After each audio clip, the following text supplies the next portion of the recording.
নমস্কার সুপ্রিয় দর্শক শ্রোতা সকলকেই স্বাগত হিন্দু লাইফস ম্যাটার ইউটিউব চ্যানেলে।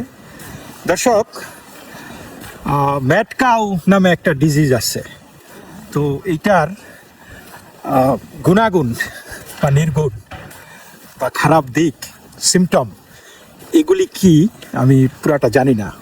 তবে যতটুকু বুঝি আর কি, যে ম্যাড কাউ ডিজিজ নাকি মানুষের মস্তিষ্কে আক্রমণ করে। তো এখন মনে হচ্ছে যে এই যেহেতু ম্যাড কাউ নামটা আমি শুধু ওই আক্ষরিকভাবেই বলি যে হয়তো মাথা খারাপ করে দেয়, মাথা খারাপ না করলে এরকম একটা নাম হতো না। তো যাই হোক, ভাবছি যে আমাদের শান্তিতে নোবেল পাওয়া অশান্তির প্রতিভু ডক্টর মোহাম্মদ ইউনূসকে কি ম্যাড কাউ ডিজিজে ধরেছে কিনা। কারণ যেই বেটা শান্তিতে নোবেল পায় সেই বেটা এত অশান্তি করতে পারে, এটা মস্তিষ্ক বিকৃতি না হলে এটা কি কখনোই সম্ভব? এটা কি হয়? তো দর্শক, আমরা এই গতকালকে দেখলাম অস্ট্রেলিয়ার বন্ডাই বিচে কি একটা জঘন্য হত্যাকাণ্ড ঘটে গেল। ইহুদিদের হনুকার অনুষ্ঠানে তারা শান্তির লোকজন আর কি, পিতা এবং পুত্র সাজিদ এবং নাবিদ আকরাম, তারা গুলি করে 16 জনকে নিহত করেছে, খুন করেছে এবং প্রায় 50 জন আহত হয়েছে। দর্শক, দেশে বিদেশের সকল মানুষ, সকল রাষ্ট্রনায়করা বিরাট বিরাট প্রতিবাদ জানিয়েছে, কিন্তু আমরা দেখলাম না যে আমাদের এই শান্তিতে নোবেল পাওয়া অশান্তির জনক সেই বিষয়ে কোনো সহমর্মিতা জানিয়েছে কিনা। তা জানালে তো তার গতি থাকবে না, কারণ বাংলাদেশ এই মুহূর্তে জঙ্গিদের দখলে আছে এবং সেই জঙ্গিদের বিরুদ্ধে যায় এমন কিছু করলে তাকে তো সেই গতিতে রাখবে না। সেই গদির কি লোভ আপনারা চিন্তা করে দেখেন। যাই হোক দর্শক, এরপরে আসি বাংলাদেশের বিষয়গুলি নিয়ে। ম্যাড কাউ ডিজিজে যে তাকে ধরছে এমনি এমনি কি বলি। আপনারা জানেন যে এক জঙ্গি উসমান হাদি, ইনকেলাব মঞ্চের মুখপাত্র, নেতা বা আহ্বায়ক, তাকে কিন্তু তার স্বগোত্রীয়রাই, যার সাথে উঠা বসা করেছে দীর্ঘদিন ধরে, বাগবাটোয়ারার কারণে তাকে হত্যা করেছে, গুলি করে হত্যা করেছে। কারণ এখন তারা দোষ চাপাচ্ছে ছাত্রলীগের ওপর।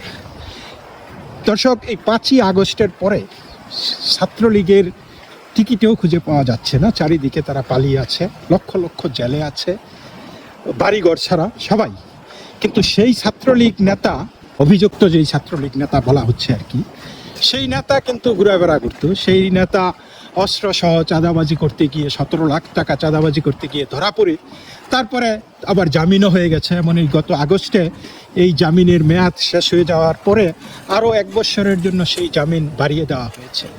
তাহলে আপনারা চিন্তা করুন যে যেই ছাত্রলীগ, যেই আওয়ামী লীগ বাড়িতে থাকার কোনো সুযোগ ছিল না, সেই ছাত্রলীগের পরিচিত মানুষকে, শান্তিপ্রিয় ছাত্রলীগ বাড়িতে থাকতে পারে না, অশান্তিপ্রিয় ছাত্রলীগ অস্ত্রসহ ধরা পড়ার পরেও সে কি করে জামিন পায়, আদালত থেকে ছাড়া পায়। সুতরাং আমরা অনায়াসেই বুঝতে পারি যে তারা কারা। তারা এই স্বগোত্রীয় জুলাই জঙ্গি, এবং জুলাই জঙ্গিরা যে একজন আরেকজনকে কামড়ে কামড়ে খাবে, এটা তো অস্বাভাবিক কিছু না। তো এই অবস্থায় কাজের কাজ কিছু না করতে পেরে, তারা আসল মানুষকে ধরতে না পেরে, আপনারা দেখেছেন যে সেই দাউদ, সেই ফয়সাল মামুন নামে যেই লোকটা, যাকে বলা হচ্ছে যে সে নাকি এই খুনের সাথে জড়িত, সেই মানুষটির স্ত্রী, সেই মানুষটির শ্যালক এবং তারপরে সেই মানুষের আশেপাশে যারা আছে বান্ধবী, তাদেরকে গ্রেপ্তার করেছে। এমনকি যার কাছ থেকে মোটরসাইকেল কিনেছিল, তো সেই মোটরসাইকেলের পূর্বতন মালিক, তাকেও গ্রেপ্তার করেছে। তো গ্রেপ্তার সব জায়গায়ই করতেছে, মানে দে আর শুটিং এভরিওয়্যার। ভাবছেন একটা মনে করেন জঙ্গলে একটা পাখি তারা নিশানা করেছে, একটা পাখি ধরতে চায়, সেই পাখিকে না পেয়ে পুরা জঙ্গলের পাতালতা যা আছে চারিদিকে তারা শুটিং করা শুরু করছে। এবং এটা ম্যাটকাউ ডিজিজে আক্রান্ত না হলে বা একটা মানুষ দিশাহারা হয়ে না গেলে এইরকম কাজ কি তারা করতে পারে? তো যাই হোক, তারপরে দর্শক আপনারা দেখেছেন সাংবাদিক আনিস আলমগীরকে গ্রেপ্তার করেছে। এই আনিস আলমগীরকে তার বিরুদ্ধে কিন্তু বেশ আগে থেকেই এই গুজব সন্ত্রাসী আপনার পিনাকি ভট্টাচার্য এবং হলুদ সাংবাদিক জঙ্গি ইলিয়াস হোসেন আমেরিকা থেকে তারা কিন্তু অনবরত বলে আসছিল, যে এমনকি হুমকি দিচ্ছিল যে তোরে দেখাই দেবো, তুই শান্তিতে থাকতে পারবি না, তোরে জেলে নিয়ে জেলে নিয়ে ছাড়াবো, এরকম কথাবার্তা তারা বলতেছিল। এবং এটা ইউনুস যে তাদের তাবেদার, এই গুজব সন্ত্রাসী পিনাকি ইলিয়াস আহমেদের যে তাবেদার, এটা কিন্তু প্রমাণ হয়ে গেছে। কারণ তাদের কথাই কিন্তু ফলেছে, তাদের কথা অনুযায়ী আনিস আলমগীরকে গ্রেপ্তার করা হয়েছে। এখন কি সন্ত্রাস দমন আইনে, তাও আবার কিভাবে, কি ভণ্ডামি চিন্তা করে দেখেন। আনিস আলমগীরকে আগের দিন ডিবি হেফাজতে নিয়ে যাওয়া হয়েছে, যে তার সাথে নাকি কথাবার্তা আছে, তাকে জিজ্ঞাসাবাদ করবে তাদের বড় কর্তা প্রধান, ডিবি প্রধান। 24 ঘন্টা পরে একটা মামলা সাজাইলো একটা লোককে দিয়ে, এবং আনিস আলমগীর, মেহের আফরোজ শাওন আর ওই রকম কয়েকজনের নামে একটা টোটালি ভুয়া মামলা দিয়ে, যে সন্ত্রাসে ইন্ধন দেওয়ার অভিযোগে তাদের বিরুদ্ধে মামলা হয়েছে। এবং সেই মামলায় আনিস আলমগীরকে গ্রেপ্তার দেখানো হয়েছে। তা আপনারা চিন্তা করে দেখেন যে ঘোরার আগে তারা গাড়ি ছেড়ে দিয়েছে, যে আগে ধর পরে মামলা। এই হলো বাংলাদেশে ইউনুসের শাসন বা অপশাসন। তো আনিস আলমগীর দারুণ বক্তব্য দিয়েছে আদালতে, আপনারা শুনেছেন। তার রাষ্ট্রপক্ষ তার রিমান্ড চেয়েছিল, আদালত রিমান্ড দিয়েছে 5 দিনের। আমি খালি ভাবি যে এদের কি লাজ লজ্জা, এই যে বিচারকের আসনে যে বসে আছে, তাদের কি লাজ লজ্জা বলতে কিছু নেই? তারা কি বলতে পারে না যে ভাই, মানে বিবেকের তাড়নায় অন্তত একটাবার, যে ভাই আমি এই শিখিয়ে পড়িয়ে দেওয়া এই বুলি আমি আওড়াতে পারবো না, আমার এই চাকরির দরকার নাই। মানে কি জবাব দেবে তারা?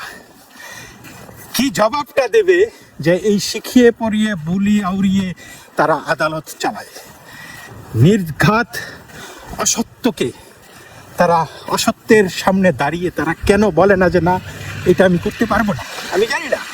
Don't they have courage? তারপরে যখন তাদের যখন ক্ষমতা শেষ হয়ে যাবে, তখন আবার যখন তাদের ধরবে তাদের এই কৃতকর্মের জন্য, তখন তারাই বলবে যে এই যে বিচারের ত্রুটি, আইনের ত্রুটি ধরেছে, স্বৈরাচার কায়েম করেছে, এগুলো তারা বলা শুরু করবে। তো এই যে আজকে যেই বিচার, যেই প্রক্রিয়া চলতেছে, যেই প্রক্রিয়ায় বিচার হচ্ছে, এটা কি মেনে নেওয়া যায় দর্শক? তো যাই হোক, তা আনিস আলমগীর আদালতে দাঁড়ায় বলছে যে আই স্পিক টু পাওয়ার, ওকে, আমি ক্ষমতার বিরুদ্ধে কথা বলি, ক্ষমতা নিয়ে কথা বলি। কেউ যদি কোনো দল যদি আমাকে তাদের দোষর বানাতে চায় বা দোষর ভাবে, তাহলে সেটা তাদের সমস্যা। But I will always speak truth to power. আমি প্রশ্ন করব। হ্যাঁ, আমি বলেছি ইউনুসের বাড়ি ভাঙার কথা, কারণ যেই প্রেক্ষাপটে আমি বলেছি সেটা হলো যে এই যে বারবার 32 নম্বর ভাঙ্গার যেই নেতৃত্ব ইউনুসের প্রশাসন দিয়েছে, ইউনুস প্রশাসন সহ্য করেছে সেই ভাঙ্গাগুলিকে, তো সেইটা তো একটা কালচার, এটা তো আবার পুনরাবৃত্তি হবে, সেইভাবে ইউনুসের বাড়িও ভাঙ্গা হবে। সো আমি সেটা তখনও বলেছি, এখনও বলবো। এবং ইউনুস যদি চায় বাংলাদেশকে কারাগার, সমগ্র বাংলাদেশকে কারাগার বানিয়ে ফেলতে পারেন, তিনি কারাগার বানিয়ে ফেলছেন। কি দারুণভাবে এই কথাগুলি তিনি তুলে ধরেছেন। এবং আমি তো মনে করি যে ইউনুসের যদি একটু লজ্জা হইতো, তো এই তওবা করে বিদায় নিত, এই জিনিসগুলি বন্ধ করত, কিন্তু তিনি তা করেনি। তারপরে আমরা দেখেছি যে সর্বদলীয় প্রতিরোধ একটা সমাবেশ হয়েছে আজকে, সেটা আপনারা জানেন শহীদ মিনারে, কেন্দ্রীয় শহীদ মিনারের পাদদেশে। তো সেইখানে এই দুদিন আগেও এক উপদেষ্টা ছিল, নাম হলো মাহফুজ আলম। এবং মাহফুজ আলম যে কত বড় জঙ্গি, ইদানিং সে একটু ভালো স্বাস্থ্য চেয়েছে, কিন্তু সে যে জঙ্গি, তার যে জঙ্গি যুগ আছে সেই 12 বছর বয়স থেকেই, এটা তো আমরা সবাই জানি, তাই না? তো সেই জঙ্গি মাহফুজ আলম বলেছে যে লাশ তুললে, লাশ ফেললে আমরাও লাশ ফেলব, আমাদেরও সেই ক্ষমতা আছে। আমরা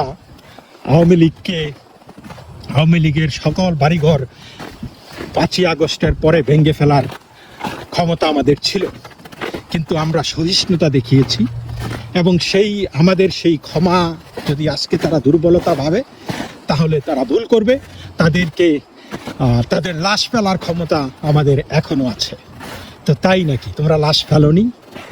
তোমরা কত হাজার হাজার লাশ ফেলেছো, তোমরা কি ভুলে গেছো? নতুন ইতিহাস লিখতে চাচ্ছ তোমরা যে লাশ ফেলতে পারো, এটা আমরা জানি। বাংলাদেশ যে জঙ্গিদের হাতে পড়েছে সেটা আমরা জানি।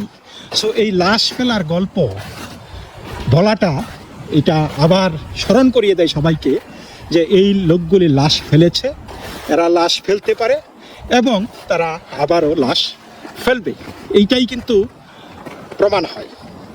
সো দর্শক, এদেরকে সাধু ভাবার কোনো সুযোগ নাই। আপনারা নিশ্চয়ই মনে আসে 3রা আগস্টের সেই শিশু উপদেষ্টা আসিফ শহীদ মিনারে, ঠিক একই শহীদ মিনারে দাঁড়িয়ে সে বলেছিল যে শেখ হাসিনা যদি পদত্যাগ না করে তাহলে আমরা অস্ত্র হাতে নেমে পড়ব, সশস্ত্র আন্দোলন শুরু করব। সুতরাং তাদের অস্ত্র ছিল, তাদের অস্ত্রের ট্রেনিং ছিল, এটা কিন্তু প্রমাণিত। এবং আজকে মাহফুজ 1 ডিগ্রি আগায় গিয়া আবার বলে যে আমরাও লাশ ফেলবো। তোমরা তো লাশ ফেলেছো ভাই, তোমরা লাশের ওপর পা দিয়েই তো তোমরা এখানে এসেছো আজকে। সুতরাং তোমরা ফেলেছো, সময় গড়িয়ে আসছে, এই জন্য তোমরা এখন চোখে সর্ষে ফুল দেখা শুরু করেছো। কারণ ওই যে নাহিদ ইসলাম কিছুদিন আগে বলেছিল যে উপদেষ্টারা নাকি সেফ এক্সিট খুঁজতেছে। তো তোমরা দেখতেছো যে noose is tightening around you, যে তোমাদের চারিদিকে পৃথিবীটা ছোট হয়ে আসছে। 2 দিন আগে জগন্নাথ হলে ছাত্ররা রাস্তায় রাজাকার নামে আর কি গোলাম আজম এবং মতিউর রহমান নিজামী, কাদের মোল্লা, এদের ছবি এঁকেছিল। তো সেইটা প্রশাসন গিয়ে তারা সেইটা মুছে ফেলেছে, রাতের অন্ধকারে গিয়ে জল কামান ব্যবহার করে সেই জিনিসগুলি মুছে দিয়েছে। তাহলে কি বোঝা যায়? যে বিশ্ববিদ্যালয় প্রশাসন, বাংলাদেশের সরকার, তারা রাজাকারের দোসর, তারা মুক্তিযুদ্ধ বিরোধী, বাংলাদেশের বিজয় বিরোধী, বাংলাদেশের স্বাধীনতা বিরোধী। তা না হলে চিহ্নিত রাজাকার, যারা নাকি বাংলাদেশটাকে চায়নি, বাংলাদেশের লক্ষ লক্ষ মুক্তিযোদ্ধাদেরকে হত্যা করেছে, মা বোনদের ইজ্জত লুণ্ঠন করেছে, সেই রাজাকারদের পক্ষ নিয়ে বিশ্ববিদ্যালয় প্রশাসন এবং বাংলাদেশের ইউনূসের সরকার, যে নাকি নিজেও বলে যে তিনি নাকি যখন টেনেসিতে ভ্যান্ডারবিল্ট ইউনিভার্সিটিতে পড়তেন, তখন নাকি তার বন্ধুবান্ধব নিয়ে সেইখানে নাকি মুক্তিযুদ্ধের ঘোষণা দিয়েছিলেন। অর্থাৎ 6 জন বন্ধু তারা মেসে থাকতো, ওইখানে বসে তারা বলেছে যে পাকিস্তানকে আর সমর্থন করা যায় না, আমরা মুক্তিযুদ্ধকে সমর্থন করব। তাহলে যদি মুক্তিযুদ্ধ ভুয়া হয়ে থাকে, মুক্তিযুদ্ধ যদি দেশবিরোধী হয়ে থাকে, তাহলে ইউনূসকে এটা স্বীকার করবে যে তিনি তখন দেশবিরোধী কাজে জড়িত ছিলেন? আপনি উপরেও খাইবেন, তলারটাও কুড়াইবেন, এইটা তো আপনি করতে পারবেন না। আপনাকে একটা পথ বেছে নিতে হবে, হয় আপনি রাজাকার, না হয় আপনি মুক্তিযোদ্ধা। যারা রাজাকার তাদের চরিত্র আমরা দেখতে পাচ্ছি, তারা এই মুক্তিযোদ্ধাদের বা মুক্তিযুদ্ধের গৌরবময় এই মাসটিতে তারা বলছে যে তারা লাশ ফেলে দেবে। তো তোমরা লাশ তো সারা জীবনই ফেলে এসছো, নতুন করে তোমরা কি ফেলবে। কিন্তু এখন এটা ঠিক যে এখন তোমাদের হাঁটুতে কাঁপুনি ধরে গেছে। প্রকৃতি যে নিজস্ব নিয়মে চলে সেই জিনিসটা কিন্তু আমরা একটু ভাবতে পারি। আমাদের মনে হয় যে ইট ভ্যালিডেটস দ্যাট ন্যাচারস রিভেঞ্জ। আজকে আনিস আলমগীরকে গ্রেফতার করা হয়, কি বলে সন্ত্রাসী ষড়যন্ত্র করছে, দেশ বিরোধী ষড়যন্ত্র। সন্ত্রাসী ষড়যন্ত্র মানে ভাঙচুর করা, নাশকতা করা। তো সেই রকম কোনো সাক্ষী প্রমাণ ছাড়া তারা সেটা করছে। কিন্তু এই যে নাশকতার কথা যে বলতেছে একটা লোক প্রকাশ্যে জনসভায় দাঁড়িয়ে যে আমরাও লাশ ফেলবো, তাহলে এইটা কি নাশকতা না? এইটা কি সন্ত্রাসে মদত দেওয়া না? ধরেন মাহফুজ একটু অতিমাত্রায় আতেল ভাব দেখায় সবসময়ই, তো সে না হয় তার আতেলগিরি করলো যে এই বক্তৃতার মধ্যেই সেটা সীমাবদ্ধ থাকে।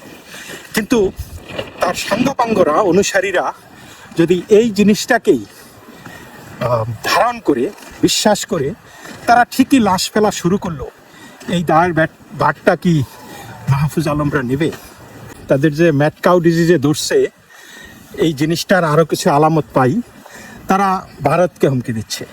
এই যে হাসনাত আবদুল্লাহ বলেছে যে ভারতকে ভেঙে ফেলবে, তারা 7 সিস্টার্স দখল করে নেবে।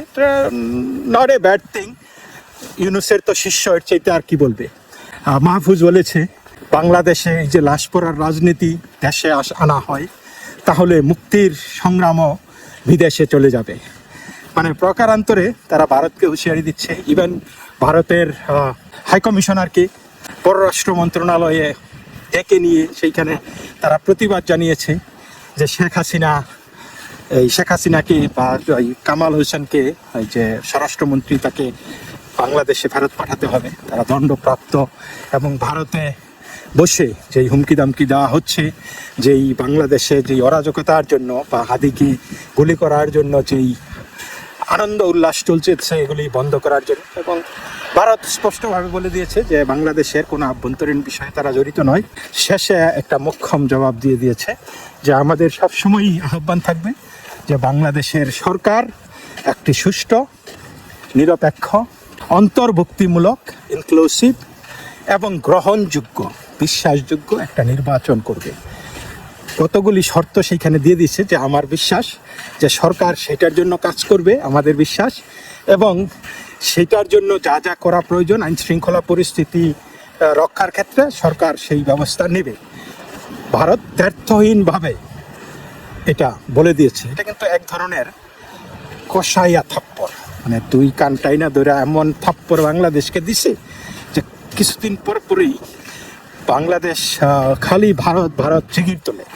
এইটা ভারত এটা করছে, ভারত এটা করছে। কিন্তু ভারত এবার দেখাই দিয়েছে যে তোমার এই কথাবার্তা, এগুলি ফালতু কথাবার্তা, এগুলি বন্ধ করে তোমরা যেটা করার দরকার তারা স্পষ্টভাবে, দ্ব্যর্থহীনভাবে তারা তাদের বক্তব্যটা তুলে ধরেছে। এবং বাংলাদেশ যদি এর থেকে শিক্ষা নিবে, তা না হলে বাংলাদেশের অবস্থা কি হবে?